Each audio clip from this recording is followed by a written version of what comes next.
SNX Marathi, Siddheshwar news express, सत्यासाठी SNX सोबत। शहराचे श्रद्धास्थान असलेल्या श्री सिद्धेश्वर मंदिर परिसरात अलीकडे मोठ्या प्रमाणामध्ये मासे मृत पावल्याची गंभीर घटना घडल्यानंतर महानगरपालिकेने तात्काळ हालचाली सुरू केल्या आहेत। प्राथमिक तपासणीत तलावातील पाण्यातील विरघळलेल्या ऑक्सिजनचे प्रमाण लक्षणीयरित्या घटल्याने माशांचा मृत्यू झाल्याचे स्पष्ट झाले आहे।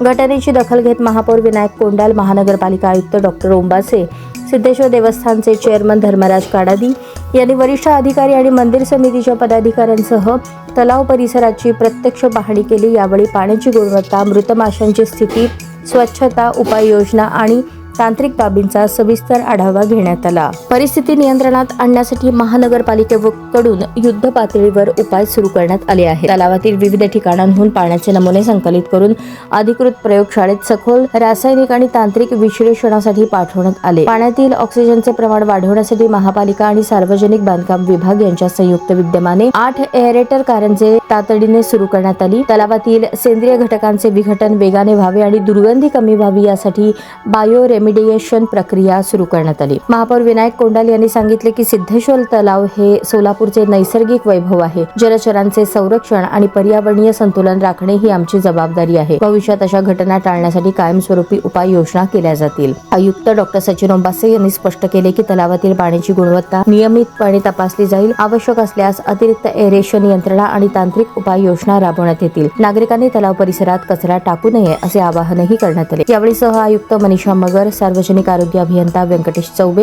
विद्युत विभाग प्रमुख राजेश परदेशी, कामगार कल्याण आणि जनसंपर्क अधिकारी अजित कुमार खानसोळे, पर्यावरण अधिकारी अक्षय मोरे, उद्यान विभागाचे स्वप्नील सोलनकर, सल्लागार भूषण देशपांडे आदी उपस्थित होते। पर्यावरणाच्या दृष्टीने संवेदनशील ठरलेली ही घटना सोलापूरकरांसाठी धोक्याची घंटा ठरली असून तलावाचे नैसर्गिक सौंदर्य आणि पर्यावरणीय संतुलन अबाधित राखण्यासाठी प्रशासन कटिबद्ध असल्याचे स्पष्ट करण्यात आले।